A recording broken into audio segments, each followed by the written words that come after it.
네, 반갑습니다. 저는 지금 워싱턴의 엠마오 장로교회를 섬기고 있는 김일권 목사라고 합니다. 어, 우리 그 참 좋은 교회, 참 좋은 우리 교회 당회와 또 초청해 주신 오 목사님께 감사를 드리고 또 이 귀한 시간 허락하신 하나님께 영광을 드립니다. 그 자주 뵈니까는 정드는 것 같네요. 어, 그 원주에 꼭 필요한 것을 가진 교회가 있습니다. 어느 교회일까요? 네, 참 좋은 우리 교회입니다. 근데 어디서 할 수 있냐면은 아까 찬송할 때 보니까 갑자기 아주 쌩쌩한 아가씨 목소리가 들리더라고요. 누군가 봤더니 사모님이야. 그래서 야, 역시 교회에 기도의 힘이 있구나. 우리 기도하시는 권사님들과 성도님들의 기도가 우리 참전 우리 교회를 환하게 밝히고 있는 것 같습니다. 원주 땅에 많은 사람들이 필요한 것 한 가지, 그것이 믿음의 법입니다. 왜 누군들 하나님을 안 만나고 싶겠고 또 하나님을 왜 모르고 싶겠어요? 그러나 거기에는 눈에 보이지 않는 분명한 법칙이 있습니다. 그것을 이제 우리는 알고 있고 여기 사람들은 모르고 있는 거죠. 여러분들 많이 기도해 주셔서 이제 이번 주간에 급하게 사실은 이제 어머니 때문에 들어오게 되었는데요. 아무 생각 없이 그냥 짐 챙겨서 오다 보니까 갑자기 목사님께서 연락을 주셔가지고 말씀을 전하라. 지엄하신 어명을 전하셔서 어제 불이 나게 이제 뭐 주섬주섬 바지도 하나 사고 뭐 웃도리도 하나 사고 그렇게 오늘 말씀을 대언하게 되었습니다. 근데 이제 아버지께서 성경을 읽으시다가 갑자기 저한테 이런 질문을 하셔요. 성경에 보면은 이제 가룟유다에게 이제 사단이 들어갔다 이런 말씀이 있거든요. 요한복음 13장 27절, 누가복음 22장 3절에도 보면은 그 들어갔다. 이거를 헬라로 보면요 문 열고 들어간 거예요. 그러니까는 갑자기 우연하게 일어난 일이 아니고 분명한 목적과 의도가 있다는 거죠. 그럼 예수님이 왜 가룟 유다에게 사단이 들어갈 것을 알고 계셨고 분명히 막을 수도 있는데 왜 막지 않으셨을까? 그런 질문을 저 처음 받았습니다. 우리 아버지한테. 여러 가지 이유가 있겠죠. 근데 요한복음 13장 2절을 보면요. 이렇게도 표현되어 있습니다. 예수 팔 생각을 가룟 유다에게 집어넣었어요. 그러니까 그는 분명한 이제 목적이 있는 거죠. 그래서 이게 단순한 문제가 아닙니다. 물론 이제 우리가 쉽게 설명할 수 있습니다. 뭐 구원 계획을 이뤄야 되지 않느냐. 왜냐하면 어느 한 놈은 흑기사 역할을 해야 그 다음에 백기사가 나오는 거 아니겠어요, 그죠? 근데 이제 가룟 유다가 배신을 해야 예수님의 십자가 사건이 이루어집니다. 그리고 온 인류의 구원 역사가 진행이 되는 거죠. 자, 그건 우리가 알 수 있는 거죠. 근데 가룟 유다 입장에서 한번 생각해 볼 필요가 있어요. 왜냐면은 자, 외부의 강요로 예수팔 생각을 누군가가 강요한 게 아니에요. 자, 그 말은 무슨 말이냐면은 스스로 자발적으로 예수님을 배신할 것을 선택했어요. 그러면은 그 질문이 생길 수밖에 없어요. 왜 예수님이 아시는데도 막지 않았을까? 자, 그 이야기는 어디랑 연결될까요? 아담과 하와가 선악과 따먹을 거를 아는데 하나님은 왜 막지 않으셨을까요?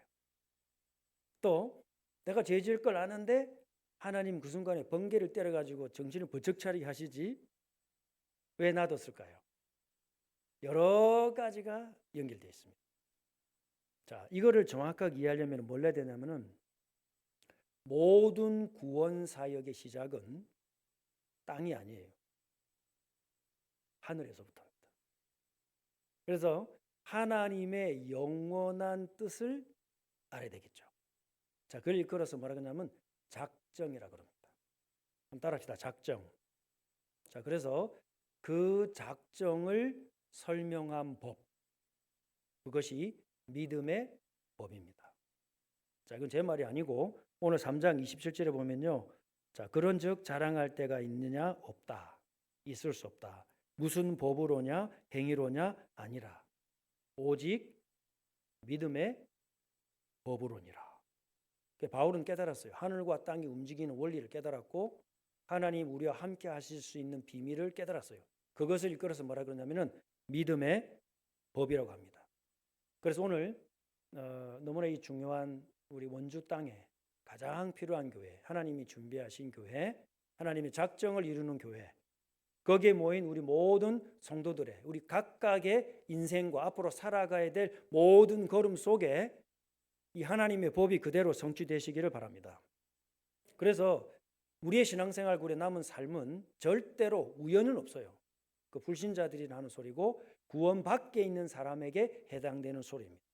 하나님의 백성에게 일어나는 모든 일은 크고 작은 일이든 내게 유익하든 손해되든 심지어는 내가 죄 가운데 있다 할지라도 잘못된 이단의 교리와 사상과 그 속에 살았다 할지라도 단 하나도 빠짐없이 하나님의 어디 안에 시작했느냐? 작정 안에서 시작됐어요. 그리고 그것을 이루어 나가는 것은 내 인생 속에서 시작됐습니다. 그래서 내게 의지가 있고 책임이 있다. 그래서 뭐라 그러냐면은 자유의지라 그러죠. 그래서 수직적으로 하나님이 이 땅에 임하시고 우리 인생 가운데 펼쳐나는 모든 원리는 뭐라 그러냐? 섭리라고 하는 거예요. 간섭할 섭, 다스리고 그 원리가 있다. 그래서 섭리라고 합니다. 이 하나님의 작정과 우리의 인생 걸음걸음과 하나님이 그 가운데 우리를 만들어 가시고 다듬어 가시고 돌이키시고 회개시키셔서 하나님의 원래 작정을 이루는 그 걸음에 가장 정확하게 설명하는 성경이 있습니다. 한 본문이 있거든요. 많죠. 66권이 다 그건데 가장 대표적으로 어디를 찾아보면 되냐면요. 자, 창세기 4장으로 한번 돌아볼까요? 그러니까는 우리 원주 우리 참 좋은 우리 교회는요. 성경을 잘 찾으시더라고요. 자, 창세기 4장으로 넘어봅시다. 창세기 4장. 자, 우리 잘 아는 말씀인데 창세기 4장 4절 5절. 혹시 비출 수 있습니까? 화면에? 네. 가능하면 비춰 주시고요. 안 되면 괜찮습니다. 자, 창세기 4장 4절 5절에 자, 한번 같이 읽어 봅시다. 시작. 아벨은 자기도 양의 첫 새끼와 그 기름으로 드렸더니 여호와께서 아벨과 그 제물은 연락하셨으나 가인과 그 제물은 연락하지 아니하신지라. 가인이 심히 분하여 안색이 연하니. 자, 여기에 대해서 우리가 이제 잘 알 수 있는 게 구약을 설명하는 건 신약이기 때문에 히브리서 11장 4절에 보면은 그 예물에 대하여 증가하신다. 예물에 대하여. 예물이 증가하신다가 아니고 예물에 대하여 증가하시니라. 이렇게 되어 있습니다. 이거를 우리가 이제 지금까지 어떻게 알았냐면은 아벨은 피제사 드렸고 가인은 곡식 제사 드려가지고 하나님께서는 스테이크를 좋아하시는 바람에 아벨을 받으셨다. 이제 이렇게 우리가 이해하는데 그거는 이제 신약과 연결시켰을 때 그렇게 볼 수 있습니다. 그러나 바울이 전도운동 다니고 성경을 기록할 당시에는 신약이 없었어요.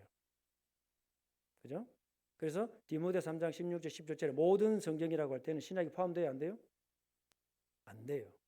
신약 27권이 그때 쓰여지고 있었기 때문에 완성된 신약은 언제 완성되냐면은 거의 400년 이후 교회 공무에 의해서 66권 전체를 하나님의 말씀 정경으로 인정합니다. 물론 베드로 때는 베드로 전후서 읽어보면은 바울의 글이 영감되었다. 그래서 함부로 읽지 마라. 이런 이제 경고의 말씀도 있습니다. 그때는 다 기록될 때입니다.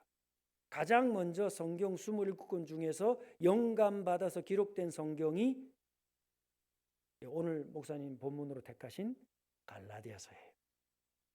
갈라디아서가 1차 전도 여행 이후에 43년에서 45년에 자, 그때 한국에서 무슨 일이 있었을까요? 삼국 사기, 삼국 시대가 뛰어놀던 시대입니다. 그때 중동에서는 바울이 전도 여행을 다녔어요. 그러니까는 신약 성경 27권이 갑자기 뚝 하늘에 떨어진 것이 아니라 역사 속에 천천히 시간을 따라 기록됩니다. 그래서 디모데 3장 16절 17절에 모든 성경이라고 말할 때는 구약 39권만 포함됩니다. 그래서 그 성경을 기록할 때 구약과 신약을 연결해서 볼 때는 우리가 한참 있다 봐야 돼요. 그 말은 무슨 말이냐? 구약 39권만으로도 바울은 그리스도를 설명하기에 충분했다. 그 구약 30학권 가지고 그 안디옥에서 회당에 들어갔을 때 예수가 그리스도라고 밝히 증명하기에 충분했다. 어느 정도였느냐? 3년을 말씀을 폈더니 거기에 있는 모든 유대인들이 바울을 죽이려고 성문 앞을 지키고 있었어요. 그때 바울의 제자들이 광주리에 담아서 바울을 탈출시킵니다. 그때 바울이 들고 들어갔던 성경이 구약 히브리어로 기록된 것이 아니라 그걸 헬라어로 번역한 70인 성경 가지고, 왜? 이방인들은 히브리어 몰라요. 그러니까는 알 수 있는 성경을 가지고 현장에 들어가서 완전히 바꿨습니다. 그러면 창세기 4장 4절 5절을 볼 때 구약만으로도 충분해야 되는 거예요. 구약만으로. 이거를 히브리어로 보게 되면 어떻게 되어 있느냐? 창세기 4장 4절을 우리가 한글로 보게 되면은 아벨은 자기 양의 첫 새끼와 기름으로 드렸더니 여호와께서 아벨과 그 제물은 연락하셨으나. 아벨과 그 제물 돼 있죠. 히브리어로 올게 되면요, 아벨을 받으셨다, 그리고 또 제물을 받으셨다. 히브리어 접속사 부사 감 나와요. 감. 그리고 또. 그러면 아벨을 먼저 받으셨나요? 제물을 먼저 받으셨나요? 아벨을 받으셨어요. 그 다음 가인도 마찬가지입니다. 가인을 안 받으셨다, 그리고 또 그 제물도 안 받으셨다. 뭐가 먼저입니까? 제물이 먼저가 아니고 사람입니다. 여기서 뭘 할 수 있느냐? 자, 우리가 볼 때는 아벨의 제물 또는 아벨의 그 자신, 아벨의 선행, 공로, 열심, 모든 것을 보고 하나님이 받으셨다라고 히브리서 11장을 연결시켜서 설명할 수 있어요. 그건 아까 말씀드린 대로 신약이 나오면 가능한 일입니다. 그러나 구약 자체를 봤을 때는 뭐라고 되어 있느냐? 아무 조건이 없어요. 하나님이 누구를 받으시는지, 아벨을 받으시는지, 가인을 받으시는지 아무 조건이 없습니다. 가인이 악해서 또는 잘못 제물을 가져왔기 때문에 가인을 받지 않으신 것이 아니다. 그럼 뭐가 기준일까요? 여기서 우리가 오늘 꼭 한 가지를 기억하셔야 돼요. 뭐냐? 하나님은 창조자, 우리는 피조물이에요. 천사도 사단도 귀신도 피조물이에요. 우주의 원리도 피조물이에요. 하나님 없이 존재할 수 있는 것은 단 하나도 없어요. 하나님만 영원 전부터 스스로 계십니다. 여기서 뭘 할 수 있느냐? 창조자와 피조물은 절대로 넘어설 수 없는 간극이 있어요. 자, 따라합시다. 간극. 그죠? 여러분이 강아지를 아무리 예뻐해도 강아지는 강아지, 나는 사람. 신발을 신기고 옷을 입혀도 강아지. 그죠? 우리는 사람. 넘어설 수 없어요. 절대로 같아질 수 없어요. 하나님만 온 우주와 천하 만국의 유일하신 신이십니다. 창조자. 그리고 우리는 모든 하나님이 만드신 것은 전부 다 피조물이에요. 무슨 말이냐? 피조물의 모든 것을 다 합쳐도 창조자에게 도달할 수가 없습니다. 창조자와 피조물은 넘어설 수 없는 경계선이 있어요. 근원적이고 존재론적인 간극이 있습니다. 여기에서 우리가 한 가지를 유출할 수가 있는데 그게 뭐냐? 단어를 쓴다고 해서 같은 의미가 아니다. 하나님이 세상을 이처럼 사랑하사. 하나님이 사랑하시는 거하고 우리가 하나님을 사랑하는 거하고 단어는 같아요. 그러나 같아요, 달라요? 달라요. 그죠? 우리가 하나님을 향해서 모든 걸 다해서 하나님을 사랑해도 내 아들을 불살라 하나님 앞에 드린다 할지라도 이 땅의 피조물의 것 가지고 하나님의 세계에 도달할 수 있습니까? 없습니까? 절대로 없습니다. 하나님이 우리를 사랑하신 것은 하나님의 모든 것을 쏟아부으신 사랑이에요. 그것을 표현하는 것이 글자가 사랑이에요. 아가페라고 하든 필레로 하든 뭐로 하든 간에 그건 글자로 표현한 거예요. 그 안에 하나님의 모든 것을 담아서 우리에게 주셨습니다. 그럼 우리가 드릴 수 있는 건 뭡니까? 80억이 모든 걸 끌어모아서 하나님 앞에 드린다 하더라도 독생성자 자기 아들을 주신 것을 대신할 수가 있다 없다? 없는 것입니다. 따라서 하나님이 아벨을 받으시고 그 예물을 받으셨다. 그러나 가인은 받지 않으시고 그 가인의 예물은 받지 않으셨다. 이것은 무슨 말이냐? 아벨이나 가인이나 어떤 인간적인 요건에 의하여 하나님은 움직이지 않으시는 거예요. 그러면 뭘 할 수 있습니까?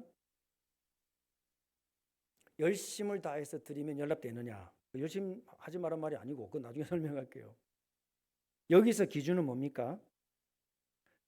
아벨을 용납하신 것은 하나님의 무한한 사랑을 설명하기 위함이요. 가인을 용납하지 않으신 것은 하나님의 완전한 공의를 설명하기 위함이에요. 그 결정에 이유를 달 수 있을까요? 없을까요?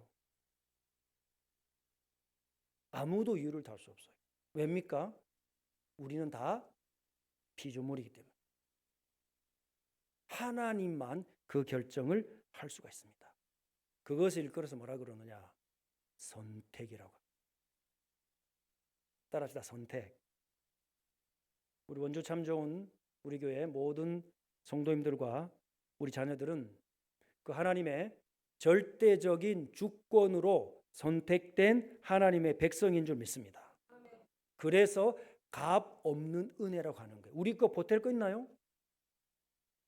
내 걸 보태면 보탤수록 썩어요. 냄새 나요. 구린내가 나요. 땅의 것을 더하면 더할수록 하나님의 영광은 손상됩니다. 오늘 로마서 다시 넘어갑시다. 자, 로마서 3장 오늘 읽었던 말씀에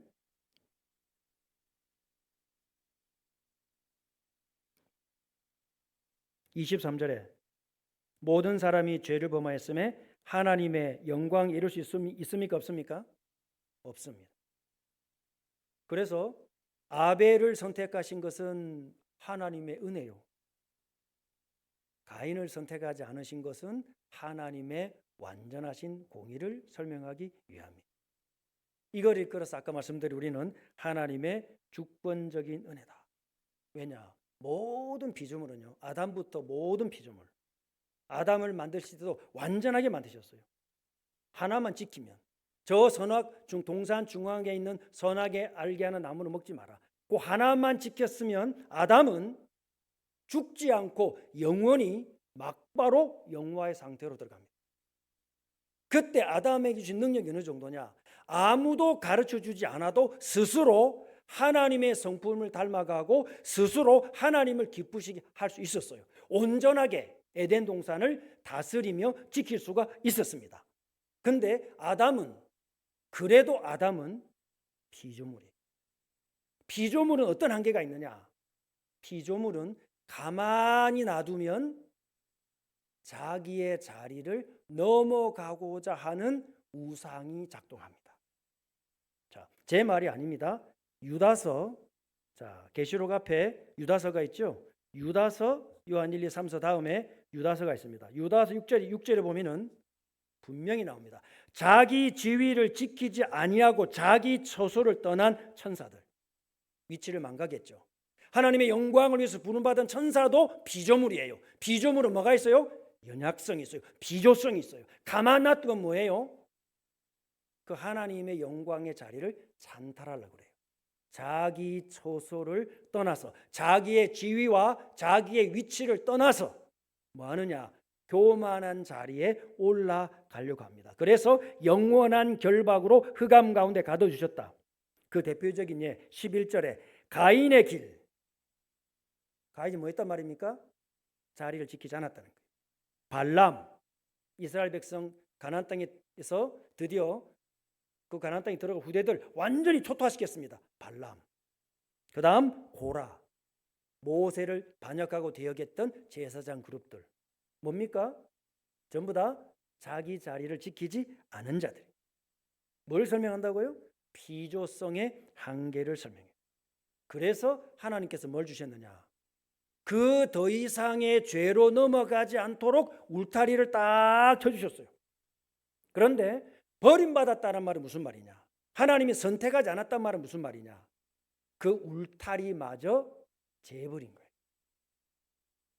어느 날 해마다 여름이 되면은 엄청난 폭우가 쏟아집니다. 그런데 강물이 범람하면서 저 산에서 있었던 그 독성 물질들이 한꺼번에 쏟아져 내려와 가지고 이게 마을로 넘쳐서 그냥 집집마다 들어가는 거예요. 그럼 우물도 오염되고 다 오염되는 거예요. 그럼 아이들이 그걸 먹고 병들기도 하고 나이 드신 노인네들 돌아가시기도 하고 그래요. 그래서 엔지니어들이 안 되겠다 해가지고요, 강 중간쯤에다가 큰 댐을 쌓아놨어요. 튼튼한 댐을 쌓아놨어요. 그러니까 그 해에 홍수가 쏟아지는데 그 물을 다 막았어요. 다 막아놓은 거예요. 그죠? 그러면 그 사람들이 그 뭐 물이 넘치라고 했습니까? 뭐 어쨌습니까? 그 사람들은 아무 한 게 없어요. 단지 댐을 설치했을 뿐입니다. 그런데 너무 물이 넘치니까 엔지니어들 보고는 이거 안 되겠다. 놔두면 댐이 이게 넘치면 범람하면 더 큰 위험이 있겠다. 그래가지고 수문을 탁 엽니다. 조금 열니다. 그럼요, 그 댐 안에 쌓였던 물들이 수문을 통해 가지고 폭포수 같이 쏟아집니다. 막 넘쳐나는 거죠. 한 건 아무것도 한 게 없어요. 그 쌓여 있는 물의 압력과 그 힘을 잠깐 열어줬을 뿐이에요. 하나님이 우리를 잡아주지 않으면은 우리는 어떻게 됩니까? 이사야에 있는 말씀처럼 각기 행하여 자기의 길로 갔거늘. 그럼 가인은 어떤 상태입니까? 하나님의 잡아주심이 없는 상태. 그러면 가룟 유다에게 한번 적용시켜 봅시다. 가룟 유다는 무슨 상태인가요? 하나님의 선택받지 못한 상태. 하나님이 더 이상 죄를 범하지 말라고 붙잡고 있는 그것마저도 놓아버린 상태. 이걸 이끌어서 뭐라 그러느냐? 유기된 상태다, 이렇게 얘기합니다. 죄를 막고 있는 울타리마저 딱 걷어버렸어요. 댐의 수문을 열어버렸어요. 더 이상 하나님의 은혜에 붙들어 주심이 없는 상태. 근데 그것마저도 하나님은 자신이 하시는 구원 역사에 영향을 받을까요? 안 받을까요? 안 받아요. 잘 안 믿기시는 듯하죠. 그래서 하나님은 단일하시다. 우리가 하느냐 안 하느냐에 영향받지 않으십니다. 가인이 실패했든 가룟 유다가 실패했든 하나님의 구원 역사는 변함이 없는 줄로 믿습니다. 하나님 어떻게 바꾸시느냐? 가인이 무너지고 가룟 유다가 실패했는데 그것으로 인하여서 막바로 여인의 후손을 주시고, 가룟 유다가 실패한 것 같은데 하나님 그것으로 인하여서 오히려 구속의 역사 십자가 사건을 이뤄버리셨어요. 악을 선으로 바꿔버리셨습니다.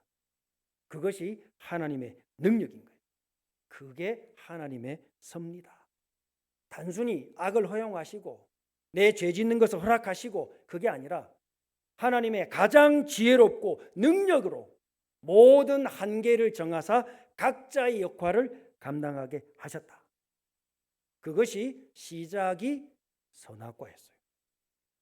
그리고 십계명의 그 원리를 주셨습니다. 그러니까 하라 하는 것은 하면 되고 하지 마라 하는 것은 안 하면 되는 거예요. 그 모든 사건이 합쳐져서 뭘 이루느냐? 그리스도의 구원의 역사, 가장 선하신 하나님의 완전한 계획을 이루십니다. 그러면 우리 자신에게 질문할 필요가 있어요. 뭐냐? 구원받았다는 말은 무슨 말이냐? 내가 믿은 것입니다. 그러나 조금만 시선을 돌리면 어디를 향해 봐야 돼요? 구원의 시작은 땅입니까? 하늘입니까? 하나님이십니다. 그렇죠? 내가 믿은 것도 누가 믿게 해주신 건가요? 하나님이 믿게 해주십니다. 여기서 뭘 할 수 있느냐? 구원받은 자, 택함 받은 자에게는 딱 한 가지 특징이 있습니다. 뭘까요? 로마서 10장 17절입니다. 구원받은 자, 하나님의 작정 안에 있는 자에게는 하나님의 말씀이 들어갑니다. 그 하나님의 들어간 말씀으로 인하여서 그 영을 누가 살리시느냐? 성령께서 우리의 영을 살리시는 거예요. 그래서 구원의 출발점은 내가 믿은 것이 아니고 하나님이 나를 선택하신 것입니다. 그래서 우리 인생의 수많은 질곡 가운데 우리가 죽지 않고 어떻게 지금까지 보존되어 왔느냐? 그것은 하나님의 온전하신 작정의 선택의 은혜인 줄로 믿습니다. 자, 그러면 왜 믿음의 법이라 해야 되느냐? 왜 법이란 단어를 썼느냐? 이것은 너무나 놀라운 원리가 숨어 있어요. 자, 첫째입니다. 이 믿음의 법, 누구든지 깨달으면 구원 얻습니다. 오늘 3장 21절에 뭐라고 했냐면은 한글 성경에는 한 단어가 빠져 있어요. 로마서 1장부터 쫙 3장 20절까지 뭘 말했느냐? 아무도 안 된다. 절대로 못 빠져나온다. 어디서 못 빠져나올까요? 우리 죄 가운데도 못 빠져나오지만은 가장 우리 인생이 당한 문제는 하나님의 진노 아래 있어요. 우리가 누구랑 원수가 됐냐면은 하나님과 원수가 된 거예요. 장세 3장 사건은 단순히 선악과 따먹었다 그 문제가 아닙니다. 하나님이 나를 원수로 여겨요. 나를 우리는 기억할 수 없습니다. 다 잊어먹었어요. 내 지은 죄 다 잊어먹었어요. 하나님은 잊어먹을 거 아닙니까? 절대로 안 잊어먹었어요. 죄를 가볍게 보시면 안 돼요. 하나님이 죄를 얼마나 미워하시느냐. 아담을 단판에 쳐버렸어요. 다 쫓아내버렸어요. 하나님 앞에 서면요, 그 누구도 살아남을 수 없어요. 자, 그러나 3장 21절에 한글 성경 이제는 그 앞에 한 단어를 기록해 놔야 됩니다. 한 단어가 빠져 있어요. 무슨 단어냐? 그러나가 빠져 있어요. 다 죽어야 돼요.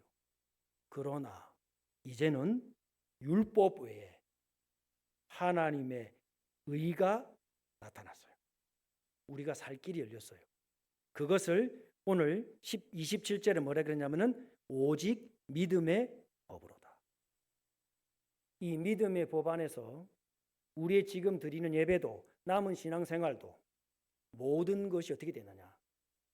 하나님 앞에 연락되게 됩니다. 우리가 이 땅에서 드린 거 열심히 했기 때문에, 많이 했기 때문에, 정성껏 했기 때문에 드려진다. 그 말은 아벨이 열심 정성 다해서 피제사 드렸기 때문에 연락되는 거하고 똑같은 말이에요. 그거 핵심은 유대교예요. 내 열심 정성 있어야 돼요. 당연히 예배 올 때요, 깨끗하게 헌금 준비 와야 돼요. 그러나 그것 말고 우리가 하나님 앞에서 아무리 적은 것들이고 부족한 것들이고 내가 모자라고 못 배우고 연약한데 전부 다 하나님께 연락될 수 있는 길이 있다. 그게 뭐냐? 믿음의 법이에요. 그 첫째가 뭐냐? 자, 믿음의 법의 시작입니다. 그게 작정입니다. 여러분과 제가 구원받을 것을 하나님은 언제부터 하셨을까요? 창세전입니다. 믿으시는 분들은 아멘 하시기 바랍니다. 안 믿으십니까? 그죠? 그리고 여러분 언제 구원받았나요? 언제 구원받았나요? 작정 때 구원받은 거예요. 하나님이 살아계시다고 여러분이 믿으신다면 저와 여러분의 구원은 작정 때부터입니다. 어떻게 할 수 있나요? 자, 그래서 오늘 믿음의 법이라고 했어요. 자, 21절에 보면 뭐라 되냐면은 믿음으로 믿는 자를 의롭다 하신다. 뭐로? 믿음으로. 이거는 내가 믿었다 그런 말도 되지만요, 오늘 바울이 말하는 이 믿음으로라는 말 속에는 네 가지 의미가 있어요. 첫째는 뭐냐? 오늘 21절에 말한 대로 하나님의 의가 나타났다. 자, 나타난 의입니다. 무슨 말이죠?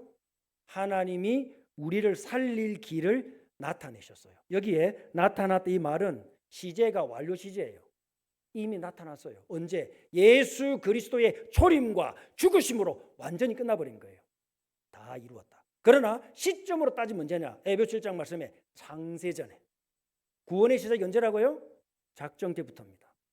내가 영접하고 믿은 것부터 시작이 아니고 그것은 우리 인간의 생각이에요. 그러면 영접기도 안 한 사람은 구원 못 받을까요? 아니에요. 시작이 어디입니까? 작정 때입니다. 누가 시작하셨나요? 내가 아니고 하나님 시작하신 거예요. 그것을 내 인생에 시점을 주셨습니다. 그 시점이 무슨 시점입니까? 어떤 사람은 영접할 때, 어떤 사람은 예배 드릴 때, 어떤 사람은 하나님 앞에 기도할 때 아무도 몰라요. 어떤 사람은 아무 느낌 없을 수도 있어요. 그게 정상일 지도 몰라요. 저는 모태신앙으로 태어났어요. 태어났더니 어머니 밑에 태어났어요. 태중에서부터 교회 다녔어요. 제가 유치원 때입니까 초등학교 때입니까 뭐 하여튼 뭐 해가지고 크리스마스 때 상 받으러 가야 되는데 제가 자는 바람에 우리 아버지 가가지고 상 받아 오셨어요. 그때 연필통 큰 거 몰라요. 그러나 구원의 확신이 없으란 말이 아닙니다. 구원의 확신과 구원은 다른 거예요. 구원의 시작은 누구냐? 내가 아니고 하나님이지. 내 인간의 시간이 시점이 아니라 그 모든 시간을 초월하시는 작정 때부터 시작됩니다. 그래서 나타난 의다. 내가 쌓아 올린 것이 아니고 창세전부터 감추었다가 이제 때가 나서 드러났습니다. 두 번째 의는 뭐냐? 오늘 22절에 보니까 뭐라고 되어 있어요? 믿음으로 말미암아 믿는 자들에게 미친다. 받은 거죠. 나는 하나님이 주셨기 때문에 나는 받은 것입니다. 그래서 차별이 없느니라. 왜? 모든 믿는 자에게. 그래서 존 모레이라고 저스컬린 출신의 웨스트민스터 필라델피아 교수님 하셨죠? 뭐라고 말했냐? 믿음은 빈손이다. 빈손이다. 왜입니까? 이 빈손에 주님이 영원한 생명을 우리 손에 턱 주신 거예요. 나는 뭐 한 겁니까? 받은 것입니다. 다른 방법이 없잖아요. 나는 죽어 있기 때문에 모른단 말이에요. 하나님이 주신 것인데 나는 그것을 받은 것밖에 없어요. 차별이 없느니라. 공로 때문이 아닌 것입니다. 주님께서 나타나게 하셨고 나는 그것을 받아들인 것밖에 없어요. 그래서 세 번째 뭐냐? 23절에 보니까 모든 사람이 죄를 범하였음에 하나님의 영광에 이르지 못하더니 저는 이제 이해됩니다. 어떤 인간도 하나님께 도달할 수 없어요. 어떤 인간의 공로도 선행도 열심도 헌금도 정성도 하나님께 도달할 수 없어요. 하나님이 연락해 주신 거예요. 그 비밀이 뭐라고요? 믿음의 법이란 말이에요. 그 믿음의 법에서 뭐가 나오느냐? 세 번째, 필요한 의. 그렇죠. 뭐가 필요할까요? 어떻게 해야 우리 신앙생활이 기도와 열심히 전도와 선교와 모든 것이 하나님 앞에 도달할 수 있나요? 내가 정성껏 열심히 드리면 도달할 수 있나요? 그것은 종교입니다. 뭐가 하나님 앞에 도달할 수 있나요? 그리스도의 중보의 사역이 땅의 것을 하늘의 것으로 바꿀 줄로 믿습니다. 그걸 구약에서는 성막으로, 신약에서는 십자가로 완전히 끝내버려요. 구약의 짐승을 가져와서 안수합니다. 짐승이 올라갑니까? 피가 올라갑니까? 뭐가 올라갑니까? 향기만 올라갑니다. 그러면 향기가 어디까지 올라갑니까? 우주 끝까지 올라갑니까? 우주 끝에 가면 하나님이 있습니까? 이 우주가 얼마나 넓습니까? 그 끝에 가면 천국이 있나요? 무슨 말입니까? 구약의 성막은 그리스도를 예표하는 그림자예요. 하나님의 언약을 따라 자기 백성들이 하나님이 정하신 규칙대로 예배를 드릴 때 하나님이 그것을 금량하시는 것입니다. 이게 얼마나 놀라운 비밀이냐. 우리가 예배 드리는 이 시간이 바로 하나님의 작정이 이루어지는 시간인 줄 믿습니다. 우리가 드리는 헌금이 기도와 전도와 선교가 그리스도의 중보를 통과할 때 무슨 법이 작동할까요? 믿음의 법이 작동해서 아무리 부족하고 연약하고 모자라고 내가 죄 가운데 살아 탈지라도 그리스도의 보혈이 용서하시고 그 그리스도의 중보의 사역이 우리로 하여금 하나님께 받아들여지게 됩니다. 그것을 읽어서 뭐라 그러느냐? 오늘 24절에 뭐라 되어 있습니까? 그 은혜로 값없이 의롭다 하심을 얻은 자 되었느니라.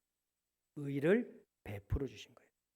값없이 의롭다 함을 얻은 자 되었느니라. 저와 여러분이 이 구원의 축복 속에 들어온 줄 믿습니다. 그래서 구원의 시작은 사람이 아니다. 누굽니까? 성삼위 하나님만이 구원의 시작이에요. 그 시작점이 언제냐? 작정 때부터 시작되었습니다. 그러면 내가 붙잡았다고 해서 그 구원파는 뭐라고 말하죠? 구원의 확신이 있느냐 물어봅니다. 그죠? 몇 월 며칠 언제 구원받았냐 이렇게 물어봅니다. 그죠? 그러면 내가 가진 확신하고 하나님이 선택하신 거하고 시간적인 차이가 나요 안 나요? 당연히 나죠. 하나님 언제 작정하셨나요? 나를 구원하시기를? 장세전에 작정하신 거예요. 그렇죠? 자, 구원파는 뭐라 그래요? 야, 너 구원받아서? 몇 년, 몇 월, 며칠 내가 영접했어요. 얼마만큼 확신해? 확실하게 믿어요. 그러니까 자기의 확신하고 하나님의 확신하고를 같이 놔버려요. 말이 돼요, 안 돼요? 그게 창조자와 피조물의 경계선을 무너뜨린 거예요. 그래서 구원파가 이단입니다. 그러니까 내가 구원받은 것은 영이고 영이 구원받았기 때문에 내 육으로 잘못한 거 아무 상관없어. 그거는 하나님 앞에 부름받은 것과 우리의 삶을 분리시킨 거예요. 그래서 이단이라고 하는 것입니다. 그래서 믿음의 법칙 첫 번째 시작이 뭐냐? 하나님의 작정에서부터 시작한다. 자, 두 번째입니다. 두 번째 믿음의 법이 뭐냐? 그것은 오늘 24절에 보면은 그리스도 예수 안에 있는 구속으로 말미암아야 구속. 자, 구속이란 말은 정확하게 말하자면은 속량이란다. 속량. 이제 속량 그러면은 이제 좀 한자죠. 이제 우리 젊은 세대들은 잘 몰라요. 어르신들은 잘 알아요. 무슨 말이냐? 이건요. 노예 시장에서 값을 주고 산 거예요. 그 값을 다 지불했어요. 몸값을 다 지불했어요. 그리고 그 노예를 자유인으로 해방시켰습니다. 왜냐? 대가를 지불했기 때문에. 우리를 건지시기 위해서 하나님께서는 독생성자 예수를 보내시고 그 값을 다 치렀어요. 그리고 소유권이 이제 하나님에게로 딱 넘어갑니다. 그러면 우리의 소유권은 누구한테 있습니까? 하나님께 있습니다. 더 이상 사단과 죄와 세상의 노예가 되어 있지 않아요. 우리는 이제 그리스도의 것이 되었습니다. 그의 피값으로 정확하게 말하자면 하나님의 소유가 된 거예요. 하나님의 소유가 됐기 때문에 뭐가 일어나느냐? 법적 신분이 변화됩니다. 더 이상 우리는 종의 종이 아닙니다. 하나님 앞에 양자로 입양돼 있어요. 그 가정에 떳떳하게 들어갈 수가 있습니다. 그래서 더 이상 고린도전서 6장 20절에 우리는 더 이상 나 자신의 것이 아니로다. 여기서 뭐가 발동하느냐? 믿음의 법 두 번째가 작동합니다. 어떻게 해서 내 믿음의 신앙생활이 하나님 앞에 도달할 수 있느냐? 소유자가 바뀌었어요. 법적으로.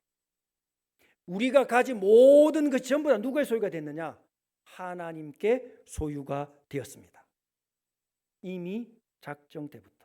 창조 전에 이미 작정된 것이고 그걸 이룬 방법이 그리스도의 십자가예요. 따라서 이 말은 어느 날 갑자기 우연으로 날 건지신 것이 아니라고요. 하나님의 분명한 목적을 가지고 저와 여러분을 건지신 줄로 믿습니다. 우리 참 좋은 우리 교회가 하나님의 영원한 목적과 계획을 이루는 교회로 부름받은 줄 믿습니다. 그래서 뭘 알아야 되느냐? 하나님이 나를 사셨어요. 그러면 내 것은 전부 다 누구 거예요?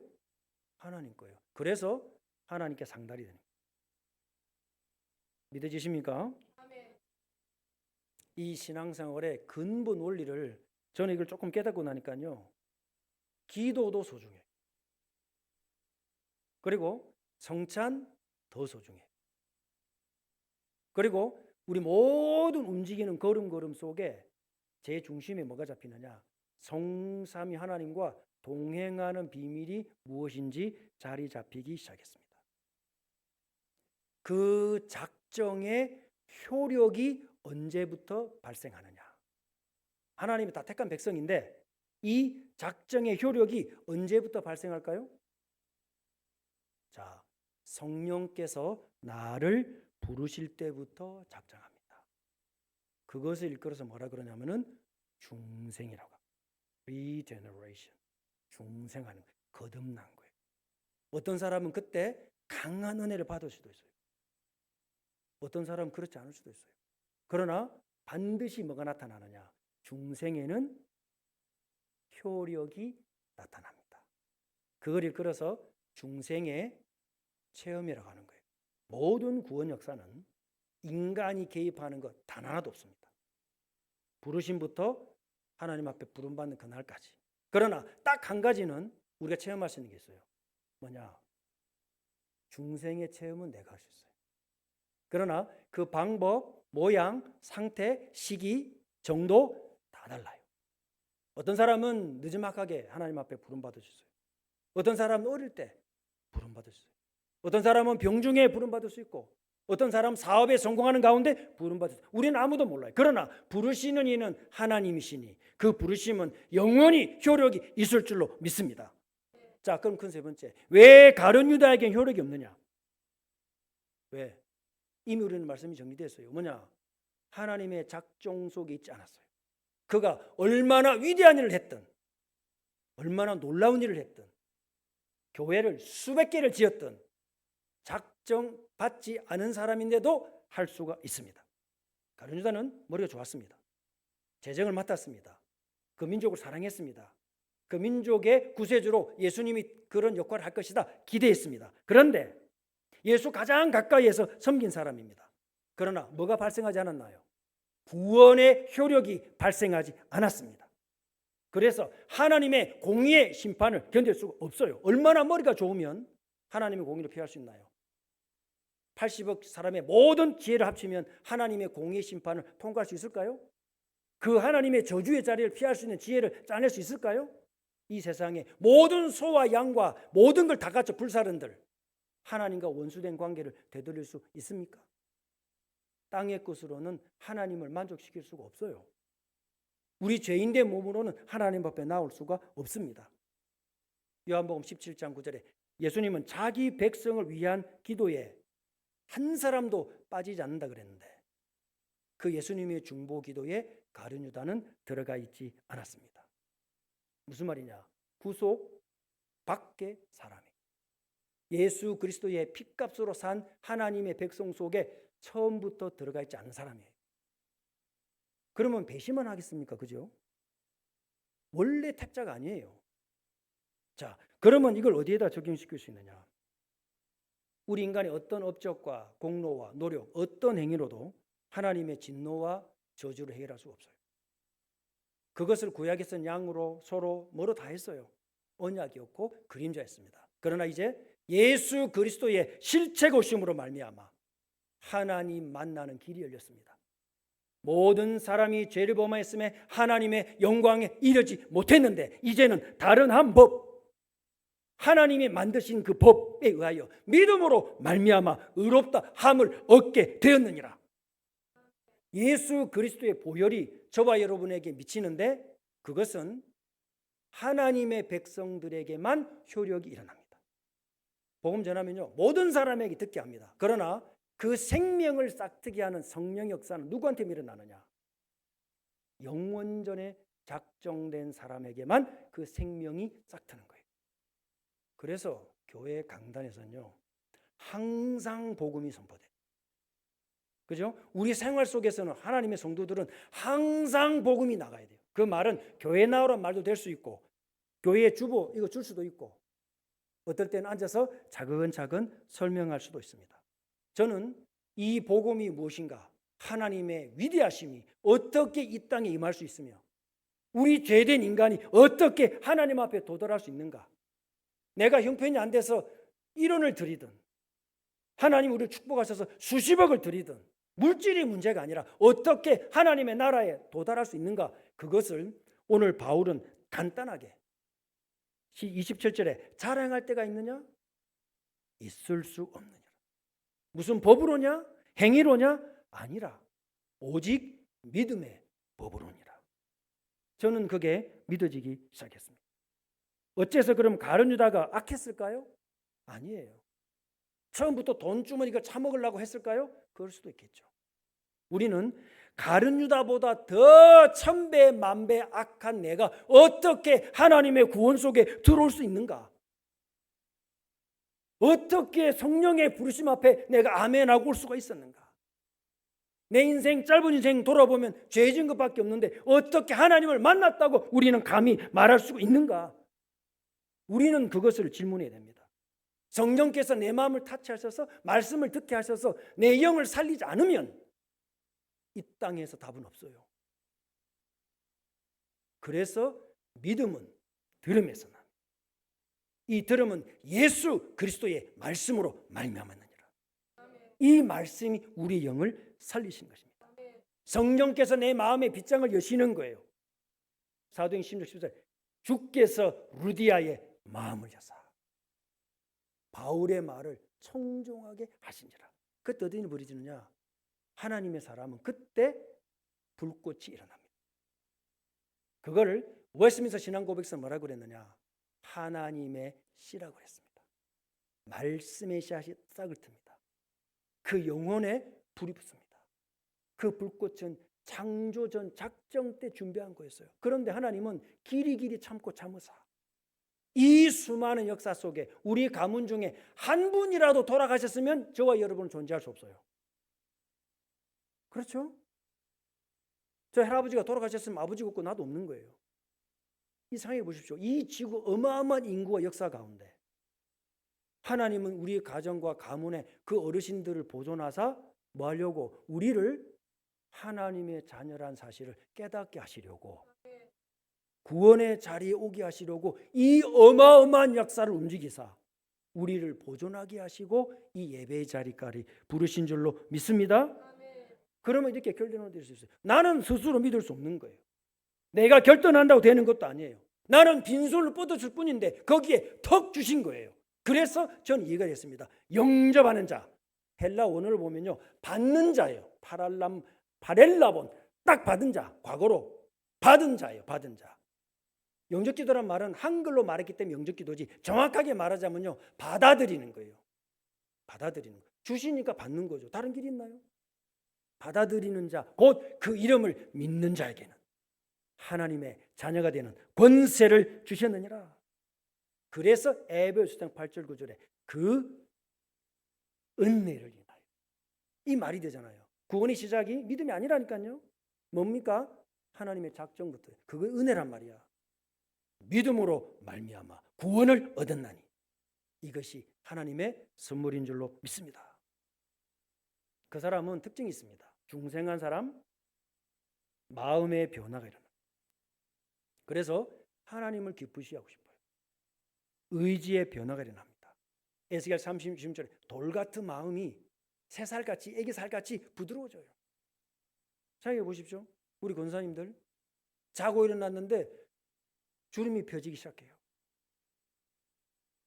말씀 받을 때보다 더 은혜 되신 얼굴인데 한 보름 지나니까요, 막 처녀 때 얼굴 같아. 한 달쯤 지나니까 애기 피부 같아. 막 탕탕. 얼마나 좋겠습니까, 그죠? 중생한 사람에게는 심령의 변화가 일어납니다. 그리고 전인격적이고 전생애적이고 총체적인 인격의 변화, 삶의 변화가 일어나는데 그것은 내가 도덕적으로 윤리적으로 바르게 착하게 살아라 그런 말이 아니라 하나님과 동행하는 믿음의 법이 작동합니다. 그래서 바울은 말했습니다. 믿음의 법. 놀라운 말입니다. 자, 결론을 맺겠습니다. 오늘 우리 원주 참전 우리 교회 우리 아버지가 계시고 어머니가 신앙생활 하셨고 저는 이제 저희들도 이제 줌으로 새벽기도를 드리는데 우리 부모님을 기도할 때마다 우리 홍수 목사님과 참전 우리 교회를 위해서 기도합니다. 왜냐? 너무 중요한 교회고 너무 중요한 성도들이고 하나님의 어마어마한 연단과 훈련 속에 그 작정을 이루는 시간표 속에 와 있다고 믿습니다. 그래서 분명히 알아야 됩니다.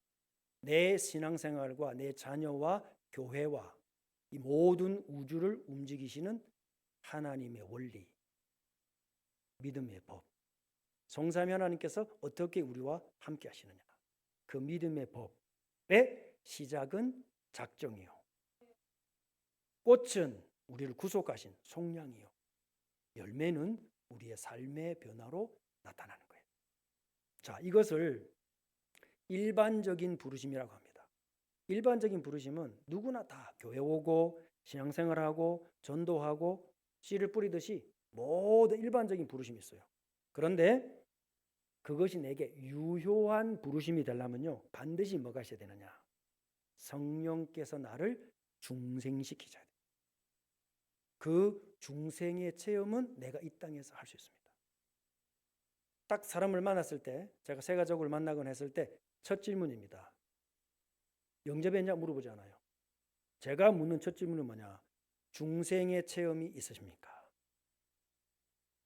그 중생의 체험이 있는 사람은 정확하게 설명합니다. 왜입니까? 자기가 어떤 문제든지 어려움 가운데 있다가 해결해 본 사람은요, 굉장히 자세하게 설명해요. 그죠? 근데 경험해 보지 않은 것을 말하는 사람은 두리뭉실해요. 적당히 몇 번은 말할 수 있어요. 계속 질문하면 답을 못해요. 왜? 자기가 체험한 게 아니기 때문에. 중생을 체험한 사람은 중생 체험을 얘기할 수 있어요. 그거는 내가 경험할, 이 땅에서 내가 할 수 있는 거예요. 그러나 물론 그것으로 구원받는 것은 아닙니다. 그것은 그리스도의 의가 우리에게 툭 떨어졌고 하나님 그걸 보시는 순간에 막바로 그렇다 하신 것이지, 중생했다고 해서 그걸 갖고 조건으로 해서 되는 게 아니에요. 내가 미국에서 대학생들 많이 만나보거든요. 침례교 아이들 만나면요, 나 세례받았다 그래요. 그거 말고 걔네들은 세례받은 게 군인 줄 알아요. 그럼 몰몬애들은 뭐라고 말해요? 몰몬애는 다 구원받았다 그래요. 그런데 정확하게 들어가면요, 중생한 체험이 있는가, 거기에서부터 믿음의 법이 작동하기 시작합니다. 원주 참 좋은 우리 교회 이름이 너무 좋아가 입에 착착 붙어 그냥. 너무 목사님 지으신 것 같아요. 참 좋은, 너무 이름 좋아요. 우리 교회에 하나님의 부르심이, 영원한 작정이 이루어지기를 주의 이름으로 축복합니다. 우리는 아무 할 게 없습니다. 빈손 들고 앞에 가서 십자가를 붙드네. 의가 없는 자라도 도우심을 바라고 생명샘에 나가니 나를 씻어 주소서. 이 은혜 안에 거하는 우리 모든 성도들 되시기를 주의 이름으로 축복합니다. 기도하겠습니다.